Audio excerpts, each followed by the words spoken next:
Все, кроме президента. В Таджикистане выявили 44 факта кумовства. По стопам Рахмона. Дочь Мирзиёева назначена на высокую должность. Дугин таджиков обратить в православие. О выявлении 44 фактов назначения кадров в госучреждениях по признакам родства и местничества сообщила Нигора Мукими, представитель антикоррупционного агентства на пресс-конференции 15 августа. 15 фактов кумовства выявлены в сфере образования, 16 фактов в сфере здравоохранения, 6 фактов в местных хукуматах, 2 факта в сфере коммунального хозяйства и по 1 факту в Министерствах транспорта и сельского хозяйства, Земельном комитете, Главном архивном управлении, Агентстве мелиорации и ирригации, сказала она. На вопрос журналистов, были ли выявлены факты совместной работы родственников президента и высокопоставленных чиновников, Мукими ответила, что выявлены только вышеназванные факты. Не удивляясь этой статистике, потому что агентство по борьбе с коррупцией в последние годы ищет мздоимцев и нарушителей закона только среди учителей и врачей, говорит проживающий в эмиграции таджикский журналист Хайрулло Мирсаидов. У нас все коррумпировано сверху донизу, как и везде. Напомним, что согласно таджикскому законодательству, в список родственников, совместная работа которых в государственных учреждениях находится под запретом, входят супруги, дети, братья, сестры, родители, племянники, тети и дяди. Однако, несмотря на это, многие близкие родственники президента Таджикистана Эмомали Рахмона занимали и занимают ключевые посты в высших органах власти. Старший сын президента Рустами Эмомали является спикером Меджлиси Милли, Верхней палаты парламента, и мэром Душанбе. Дочь президента Азада Рахмон руководит исполнительным аппаратом главы государства. Другая дочь президента, Рухшона Эмомали, была назначена послом Таджикистана в Великобритании и Северной Ирландии. Тахмина Рахмон, дочь президента, вместе со своим супругом Зарифбеком Давлатовым занимается бизнесом. Один из зятей Эмомали, Ашраф Джон Гулов, работает послом Таджикистана в Турции. Один из его племянников, Исламиддин Рахмон, является председателем Дангаринского района. Другой, Умед Рахмон, прокурором района Сино города Душанбе. Старшая дочь президента Узбекистана Саида Мирзиёева назначена на должность помощника президента Узбекистана, заняв высший пост в администрации главы государства. В этом же статусе утвержден Азиз Маргупов. Об этом сообщил пресс-секретарь президента республики Ширзот Асадов со ссылкой на соответствующие указы Шавката Мирзиёева. Voris rolini ijro etuvchisi deb olgan to'g'riroq bo'ladi, chunki Rafael to'g'ri aytdilar, noma'lum kim voris bo'ladi, bu aniq emas. Ya'ni bu stabillaştiruvchi element. Bu avtoritar davlatlarda albatta keyingi kim bo'ladi degan savolga, keyingisi kim bo'ladi degan savolga javob bo'lish kerak. Напомню, что ранее пресс-служба Мирзиёева сообщила об упразднении должности руководителя администрации президента Узбекистана и внесении ряда изменений в структуру администрации.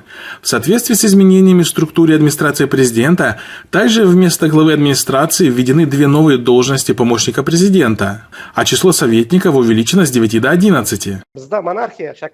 Bu masalan Iroq, Saddam Iroq vaqtidagi yoki Hafiz Asad vaqtidagi Suriyani bir eslatadi. U yerda ham mana shunday bir progressiv g'oyalarga ega bo'lgan qandaydir oilalar, aslida esa o'sha Tikrikdan kelgan, Latakiyadan kelgan oilalar hamma joyda egallab olishgan. Наблюдатель отмечает, что таким образом Шавкат Мирзиёев продолжил традицию диктаторов в странах Центральной Азии по назначению своих детей на самые высокие должности в государстве. Упразднение должности главы администрации и назначение своей дочери помощником президента наряду с кем-то еще, очевидно, призвано скрыть тот факт, что, по сути, Мирзиёев де-факто назначил свою дочь главой своей администрации, что, кстати, полностью копирует опыт президента Таджикистана Эмомали Рахмона, главой администрации которого с 2016 года является его старшая дочь Азада Рахмон. Президенты kayfiyati kimga yaxshilansa o'sha потенциальный vorisga aylanishi mumkin yoki vorisaga. Следует отдельно отметить и традиционную для Центральной Азии подготовку президентских отпрысков к высоким должностям путем назначения в течение нескольких лет на различные государственные должности, имитируя естественный карьерный рост. Такой же путь прошла и Саида Мирзиёева. Ранее она работала в агентстве по информации и массовым коммуникациям при администрации президента, затем в попечительском совете Фонда поддержки и развития национальных масс-медиа. Bundan bir yil avval yetakchi bo'lishni maqsad qildim. воспитать не только... Российский политолог Александр Дугин, который считается праворадикальным философом и идеологом русского мира, а также духовным наставником Путина, в своем телеграм-канале отметил, что таджикским мигрантам следует учить русский язык и принимать православие. Все учат русский язык, наизусть читают Блока и Клюева, принимают святое православие, крестят детей, венчаются, постятся и доблестно защищают родину в СВО, как и положено великому индоевропейскому народу, написал он. Сейчас правоохранительная система в России не заточена на охрану прав, она заточена на обслуживание интересов тоталитарного режима. По его мнению, после возвращения с фронта, отдав долг о великой России, они идут жить и работать, как и положено гражданам и уважающим себя людям. Это достойно и правильно. Не хотят так, не будет никак, угрожает Дугин. То есть они думали, что ненавидеть мигрантов – это всеобщая норма. Публикация на телеграм-канале Дугина появилась после того, как правительство Таджикистана сообщило, что в Москву, Санкт-Петербург, Екатеринбург, Новосибирск и Уфу направлены рабочие группы с целью изучить положение таджикских трудовых мигрантов в Российской Федерации и провести разъяснительную работу среди них. Такое решение было принято правительством Таджикистана под давлением множественных жалоб и обращений таджикских трудовых мигрантов, пострадавших от действий российских силовиков в ходе регулярно проводимых рейдов с середины мая, в ходе которых мигранты подвергались жестоким побоям и унижениям со стороны силовиков. Рейды проводились по всем местам нахождения мигрантов: адреса проживания, мечети, кафе и столовые, места работы, станции метро и так далее.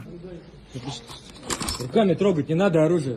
Еще раз троньте оружие. Напомним, что традиция насильственной христианизации мусульманских народов имеет глубокие корни в российской истории. Начиная с XVI века, после колонизации регионов Поволжья и Урала, царская власть вела политику насильственной христианизации местных мусульман, что, правда, так и не привело к каким-то серьезным результатам.